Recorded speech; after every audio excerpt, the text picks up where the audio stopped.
Maya Johnson adjusted the collar of her emerald green blazer one last time before pushing through the glass doors. Hartwell Industries occupied 3 floors of pristine steel and marble. Her heels clicked against polished granite. The reception desk gleamed under recessed lighting. A young assistant with a headset smiled nervously. "Ms. Johnson, Mr. Hartwell will see you now." Maya followed her down a corridor lined with awards and magazine covers. Forbes, Fortune, Time. All featuring the same face, Richard Hartwell, tech billionaire, self-made titan. The assistant opened double doors to a corner office. Floor-to-ceiling windows framed the city skyline. Hartwell sat behind a desk the size of a small car, typing on his laptop. He didn't look up. Maya stepped forward. "Mr. Hartwell, I'm Maya." He glanced up. His eyes traveled from her face to her resume folder. Something shifted in his expression. Cold, calculating. "I appreciate you coming in." His voice carried practiced politeness with an edge underneath. "But I don't think you'd be the right cultural fit for our executive team." Maya froze. "I haven't even... Our company has a very specific dynamic. I'm sure you understand." He returned to his laptop. "Sarah will validate your parking." The assistant stood by the door, phone in hand. Maya noticed the small red recording light. The girl's face went pale as she realized what she'd captured. Maya's throat tightened. She turned without another word. The elevator ride down felt endless.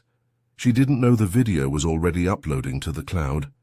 Maya sat in her apartment that evening, staring at her Stanford MBA diploma on the wall. 10 years of excellence. McKinsey consultant at 25. Forbes 30 under 30 at 28. 3 years as VP of Finance at a Fortune 500 company. Her mother's photo rested on the bookshelf. Patricia Johnson in her cleaning uniform, smiling despite exhaustion. She'd worked night shifts scrubbing office buildings so Maya could attend private school. "You're going to walk into those buildings as someone who matters," she'd whispered at Maya's college graduation. Patricia died of a heart attack 2 years ago. She never saw Maya reach for CFO positions. Maya had applied to Hartwell Industries because it was the pinnacle. Hartwell revolutionized cloud computing, built an empire worth $40 billion. His rags-to-riches story inspired millions. He preached meritocracy in every interview. The company website showcased diversity statements and inclusion awards.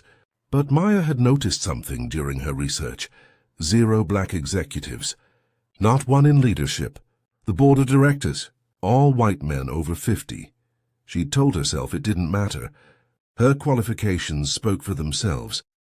Stanford MBA with honors. Published papers on corporate finance strategy. Recommendations from 3 CEOs. Her phone buzzed. A text from her former McKinsey colleague.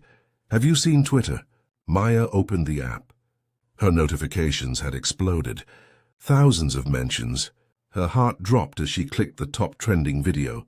There she was, walking into Hartwell's office. His face, his words.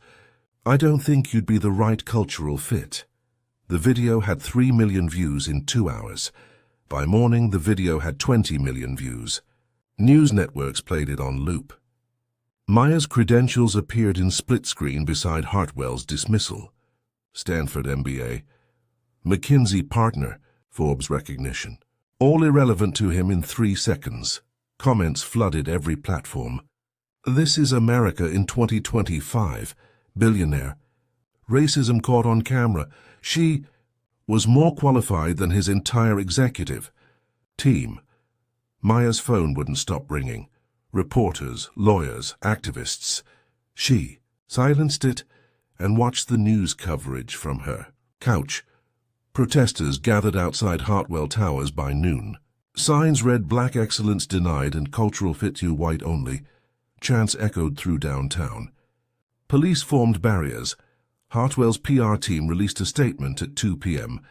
"Mr. Hartwell deeply regrets any misunderstanding.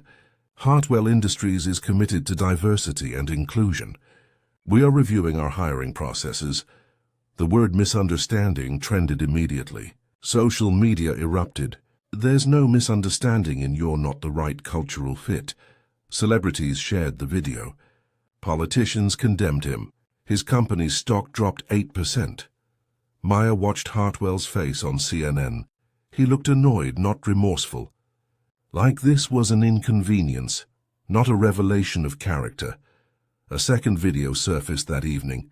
Security footage from the lobby. Maya walking out, shoulders squared despite visible trembling. The assistant rushing after her, apologizing, crying. Maya's face remained composed until she reached her car. That moment, her breakdown in the parking garage went viral too. 4 million views. Comments shifted from anger to empathy. She held it together until she was alone. That's what discrimination looks like in real time. Maya turned off the television. Silence filled her apartment. She felt exposed, raw. The entire world had watched her humiliation. Maya drove to her childhood home in Oakland. Her aunt kept the house exactly as Patricia left it. Family photos lined the hallway. Report cards on the refrigerator. Maya's debate team trophy still on the mantel. She sat in her old bedroom. The walls still wore faded purple paint. Her mother's work badges lay in a shoebox under the bed. Pacific Towers Cleaning Services. Hartwell Industries Office Complex. Golden Gate Commercial Maintenance. Maya held the Hartwell badge. Patricia had cleaned those offices for 6 years. Night shifts, weekends, holidays. She'd come home exhausted, fingers raw from chemicals. But she'd smile when Maya showed her straight-A report cards. One day, baby, you'll walk through those doors wearing a suit, not a uniform. Maya's throat burned. She'd walked through those doors and been thrown out before speaking a word. Her phone buzzed again. Another message, another interview request. She ignored them all. The rage built slowly, not explosive, calculated, cold. She thought of every boardroom where she was the only black woman. Every time someone asked if she was lost when she arrived for meetings. Every colleague who touched her hair without permission. Every assumption that she was hired for diversity, not merit. Richard Hartwell wasn't unique. He was just the one caught on camera. Maya picked up her mother's badge again. The photo showed Patricia at 45, already tired, already sick. She'd worked herself to death so Maya could have opportunities, and men like Hartwell decided those opportunities didn't matter. Her mother's sacrifice didn't matter. Maya's decade of excellence didn't matter. Her skin mattered more than her skills. Something hardened inside her. Not defeat, determination. Maya remembered the first time she visited her mother's workplace. She was 12 on winter break, and Patricia couldn't find childcare. They arrived at Hartwell Industries at midnight. The building gleamed under security lights. Patricia used her key card to enter through the service entrance. Fluorescent lights hummed in empty corridors. Maya followed her mother from floor to floor, watching her scrub toilets, empty trash, vacuum executive suites. "Whose office is this?" Maya asked, standing in a corner office with city views. "The boss, Mr. Hartwell." Patricia sprayed cleaner on the mahogany desk. "He's very particular. Everything has to be perfect." Maya noticed the framed degrees: University of Michigan, Harvard Business School, photos of Hartwell shaking hands with presidents and celebrities. "Mom, why do you clean offices?" "You're smart." Patricia paused. She set down her cleaning spray and knelt beside Maya. "Because I didn't have what you're going to have. I didn't finish high school.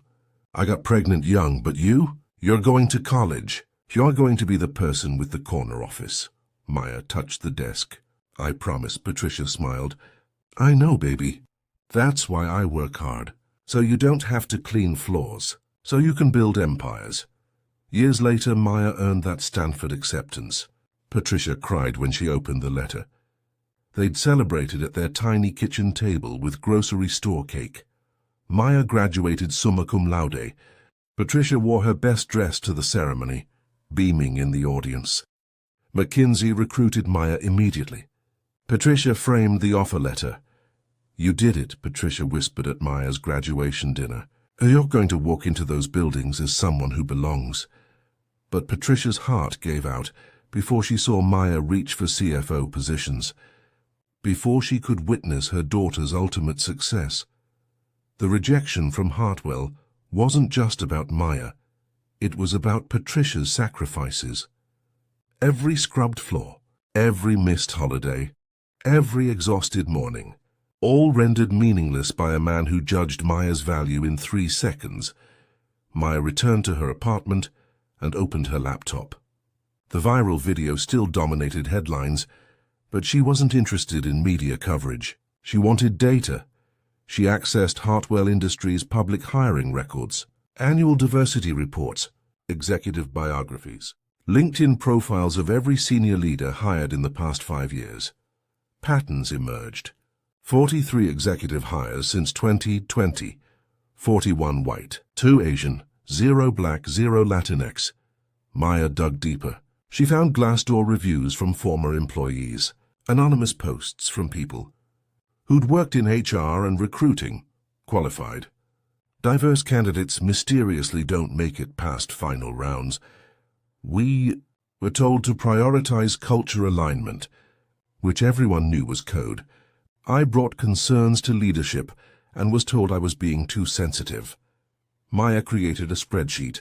She cross-referenced public information from LinkedIn with company press releases. Black candidates with Ivy League degrees applied and disappeared from the process. Similar white candidates got hired. Her phone rang. Unknown number. She answered. Miss Johnson, my name is Donna Chen. I used to work in HR at Hartwell Industries. The woman's voice shook slightly. I saw what happened to you. It happened to others too. I have emails. Maya's pulse quickened. What kind of emails? Instructions from Hartwell to our recruiting team. He'd review final candidates and send notes back. Not our culture. Doesn't align with company values. Always about Black and Latinx candidates. Always vague enough to avoid legal issues. Why are you telling me this? Donna was quiet for a moment. Because I quit over it. I reported it internally. Nothing changed. Then I watched you walk into that office qualified and brilliant, and walk out humiliated. I'm done staying silent. Maya gripped the phone. Can you prove it? I kept copies, screenshots, voice memos from meetings. I'll send everything if you promise to use it. 2 more former employees contacted Maya over the next 3 days. Same stories, same evidence. A pattern of systematic discrimination hidden behind. Corporate diversity statements and inclusion awards. Maya contacted a civil rights attorney named Marcus Webb. He'd won landmark discrimination cases against Fortune 500 companies. They met in his office. Marcus reviewed the evidence Maya compiled. His expression darkened with each document. This isn't just about your interview, Marcus said. This is systemic, provable, prosecutable. Maya stared at the files spread across his desk. Her mother's face flashed in her mind. All those nights scrubbing floors in Hartwell's building.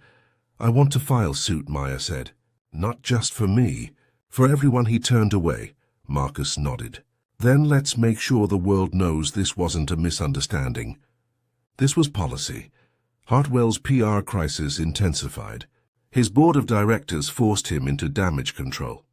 They arranged a primetime interview with a major network. America watched as he sat across from a sympathetic anchor. I think what happened with Ms. Johnson was a terrible miscommunication, Hartwell said, his expression practiced and contrite. In that moment I was distracted, rushed. I didn't give her the attention she deserved. The anchor nodded. You've announced a new diversity initiative. Absolutely. We're committing $50 million to hiring and developing diverse talent. I've asked my team to reach out to Ms. Johnson directly to explore opportunities within our organization. The interview concluded with handshakes and smiles. Social media reactions split. Some praised his response. Others called it performative damage control. Maya received the email that evening from Hartwell's chief people officer. Professional, polished, condescending. Dear Ms. Johnson, in light of recent events, we would like to extend an offer for the position of Senior Director of Financial Planning. This role reports to our CFO and represents a significant opportunity to contribute to Hartwell Industries' mission. We believe this demonstrates our commitment to recognizing your talents and fostering an inclusive culture. Senior Director, 2 levels below CFO. The position she'd applied for. The job she was overqualified to fill. Maya read the salary. $20,000 less than she currently made. The message continued. We hope this gesture shows our good faith and desire to move forward positively. Please respond within 48 hours. Gesture. Good faith. Move forward, not apology. Not accountability. Not justice. Maya closed her laptop. She didn't respond. Marcus Webb's law office filled with people. 3 former Hartwell Industries HR employees, 2 rejected black candidates who'd applied for executive positions, a labor rights advocate, and 4 journalists from major news networks. Maya sat at the head of the conference table.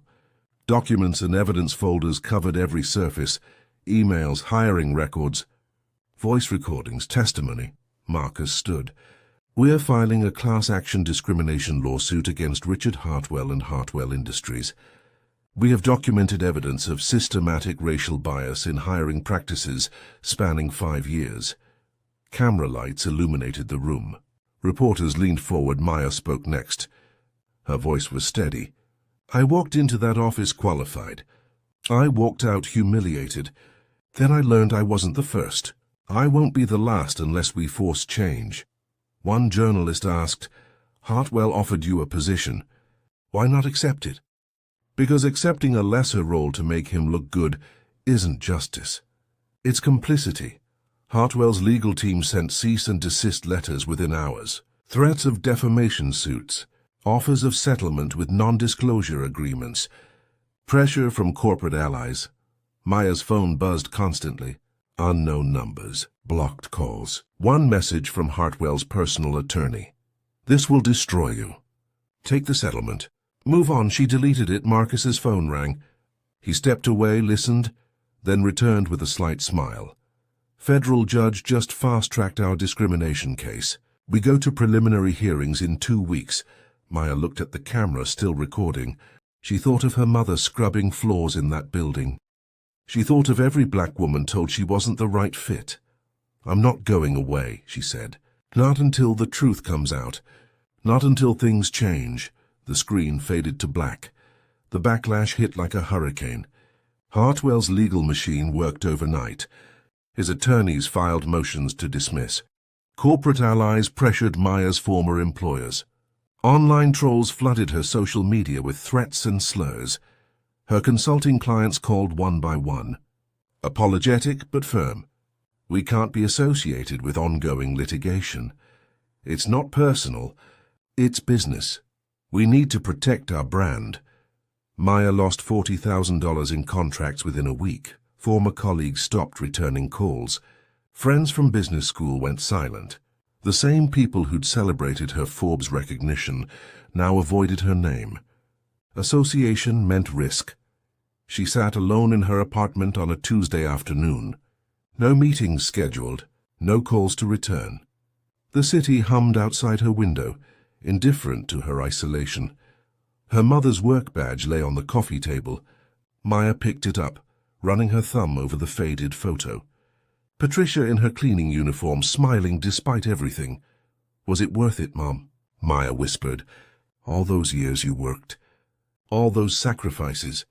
For this, silence answered, heavy, suffocating. Maya's phone buzzed. Another message from Hartwell's settlement team.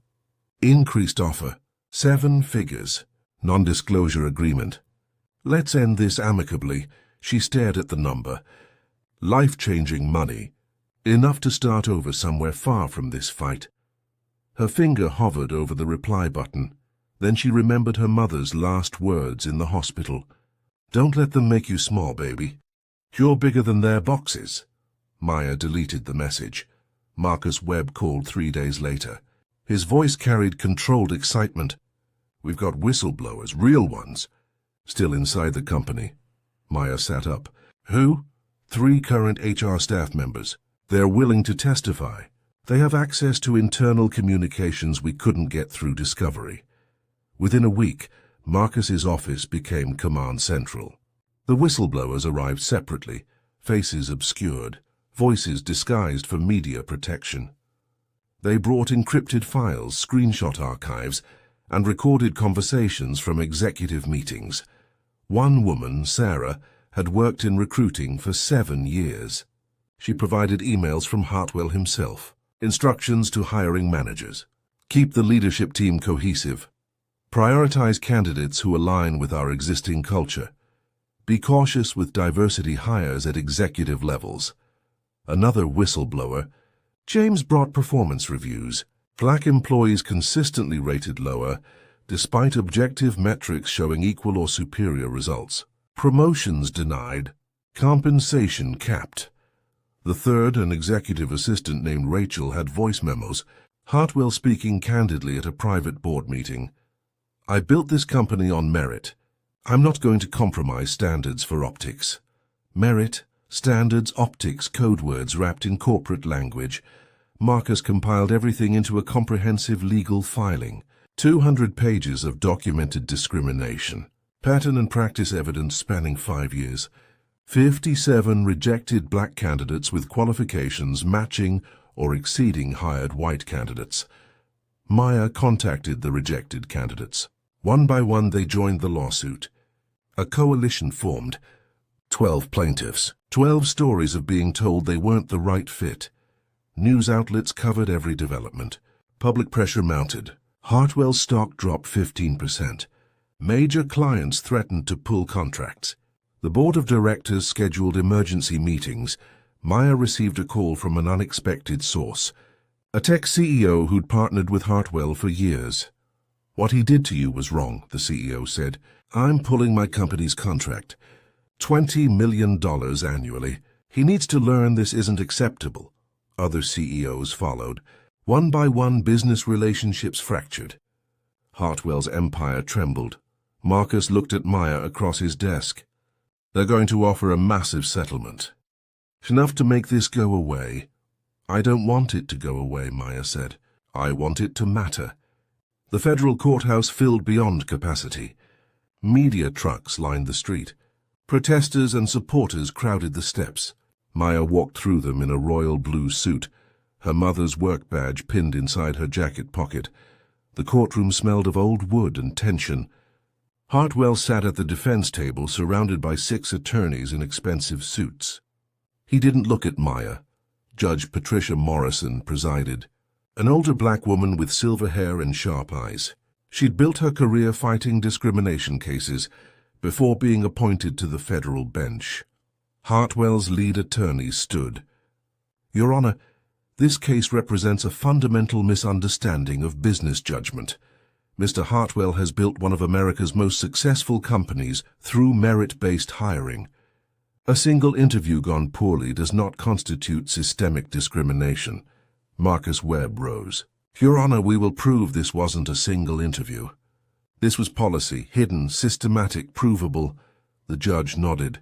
Present your evidence, Mr. Webb. Marcus began methodically. He displayed hiring records on screens throughout the courtroom. 43 executive hires, demographics breakdown, 0 black executives. Coincidence? Marcus asked. Or pattern? He showed emails. Hartwell's instructions to HR. Cultural fit. Team cohesion. Alignment with company values. All sent in response to black candidate applications. The courtroom murmured. Maya took the stand. She wore her composure like armor. Marcus approached. Ms. Johnson, describe your qualifications. Maya recited them calmly. Stanford MBA with honors. McKinsey partner. Forbes 30 under 30. VP of Finance at a Fortune 500 company. Published researcher. 3 CEO recommendations. And Mr. Hartwell rejected you in how long? Approximately 30 seconds. What did he say? Maya looked directly at Hartwell. He said I wasn't the right cultural fit for his executive team. Before I spoke a word, before I presented my credentials, before I could demonstrate my value. What did that tell you? That my skin color mattered more than my qualifications. Hartwell's attorney objected. Speculation. Judge Morrison overruled. The witnesses describing her experience continue. Marcus displayed comparison charts. Black candidates versus white candidates with identical credentials. Outcomes diverged cleanly along racial lines. Your Honor, Marcus said, we have 57 documented cases of qualified black candidates rejected for positions filled by white candidates with equal or lesser qualifications. We have internal communications proving leadership's intent. We have whistleblower testimony from current employees.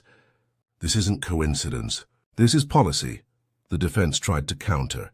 Character witnesses. Hartwell's charitable donations.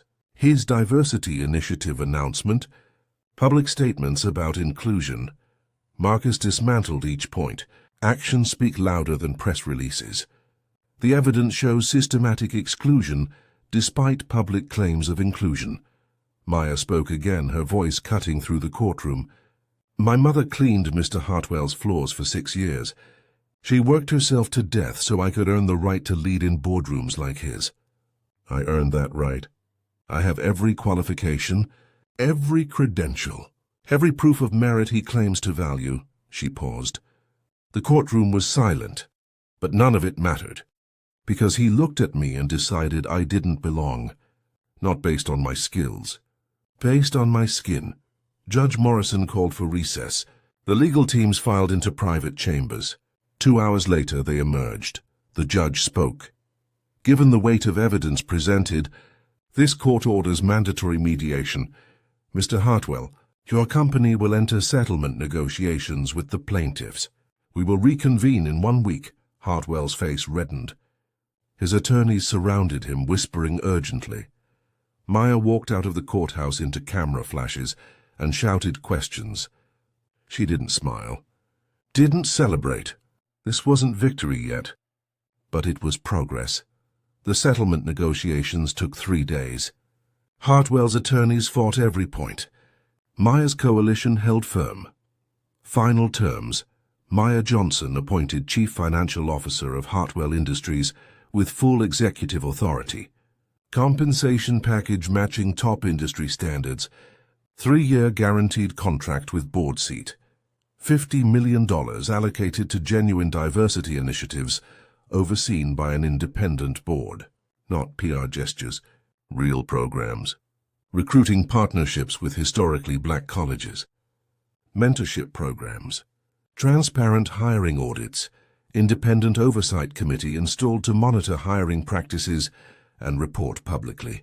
No more hidden discrimination behind closed doors. Mandatory bias training for all leadership. External consultants. Accountability measures. Public apology from Richard Hartwell. Not a corporate statement. A personal acknowledgement of harm caused, and compensation for the 12 plaintiffs who joined Maya's lawsuit. Recognition that they deserved opportunities denied. Maya walked into Hartwell Industries on a Monday morning, 6 weeks after that first interview. Same building, same marble floors, different entrance. This time she walked through the executive entrance. Security nodded respectfully. Employees who'd seen her viral video watched with quiet admiration. Some smiled. Others looked away, uncomfortable. Her corner office faced the city, floor-to-ceiling windows, mahogany desk. The view her mother had cleaned around for 6 years. Maya placed a photo of Patricia on her desk. Then she pinned her mother's old work badge beside her Stanford diploma on the wall. The woman who cleaned floors and the woman who earned corner offices weren't different people. They were the same dream, separated by sacrifice and opportunity. Maya's first act as CFO, reviewing hiring data from the past decade, identifying patterns, planning structural changes. She wasn't here to be a token.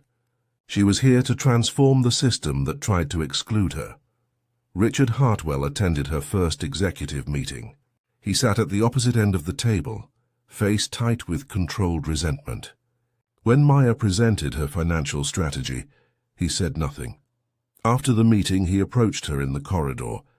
"Don't think this changes anything fundamental," he said quietly. Maya met his gaze. It already has. You just haven't realized it yet. She walked away, heels clicking on the floor her mother once scrubbed. Maya stood in her office late one evening, looking at the city lights. 6 months had passed since that first rejected interview. 6 months since the world watched her humiliation and rage.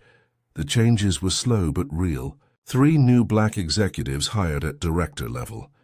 2 Latinx vice presidents. Hiring practices audited quarterly, with public transparency reports.